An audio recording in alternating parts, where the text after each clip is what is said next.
It's not just a car, it's a statement. Sekali pandang, korang mesti fikir ini adalah Ferrari Purosangue.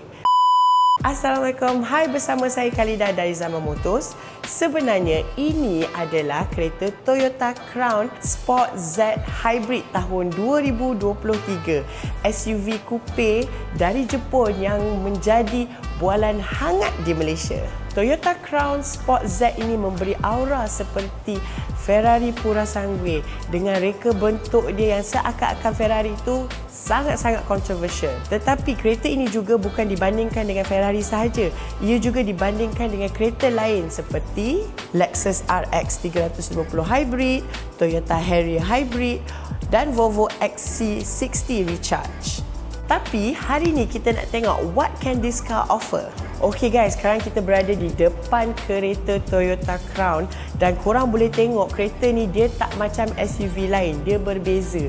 Dia punya front grille berwarna hitam dengan design yang sangat minimal dan juga kalau korang boleh tengok dia punya headlamp LED guys dan bereka bentuk tajam. Dia juga ada fog light dan paling special adalah dia punya logo. Logo dia bukan logo Toyota biasa tetapi logo Crown, berbentuk crown. Yalah kan, kereta Toyota Crown.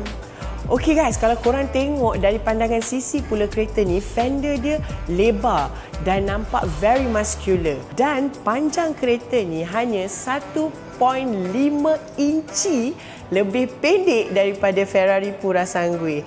Dan desain dia sangat cantik dan sleek, menampakkan kereta ni sangat eksklusif. Okey guys, sekarang kita berada di belakang kereta Toyota Crown dan korang boleh tengok tail lamp dia sangat futuristik dan kereta ni ada power boot. Tapi yang lebih penting soalannya, rata-rata saya dengar orang kata kereta ni belakang dia macam kereta Azia. Betul ke? Cuba korang drop komen dekat bawah. Masuk je dalam guys, korang akan experience minimalist luxury. Ini bukan kereta Toyota biasa. Rekaan dalam dia memang premium dan futuristik.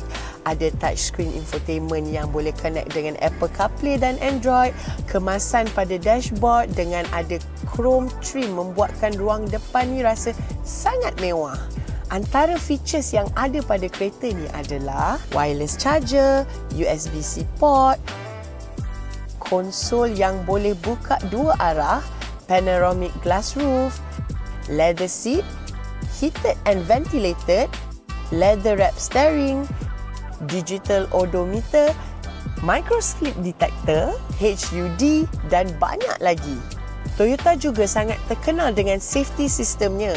Kereta ini tak terlepas dari sistem ini yang membuatkan kereta ini korang kena miliki. Dan kalau korang suka suasana yang tenang sewaktu memandu, korang dengar ni.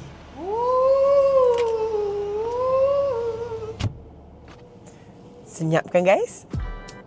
Klon jentera Itali ini mempunyai enjin 2.5 liter 4-cylinder Atkinson cycle, all-wheel drive, jarak tanpa petrolnya up to 90 km dan minyaknya 21 km per liter, membuatkan kereta ini fuel efficiency dan ia juga dilengkapi dengan driving mode untuk keselesaan anda. Okey guys, kereta ni memang sangat-sangat best guys. Dekat Malaysia belum ramai yang ada. So apa kata korang jadi orang yang terawal untuk ada kereta ni? Korang jangan tunggu lama-lama. Dekat Zaman Motors kita ada few units. Kita ada 2 tone dan warna yang sangat best. Kita ada warna bronze, yellow, black, grey dan white. So korang apa tunggu lagi? Korang contact Zaman Motors. Ingat kereta, ingat zaman. Bye.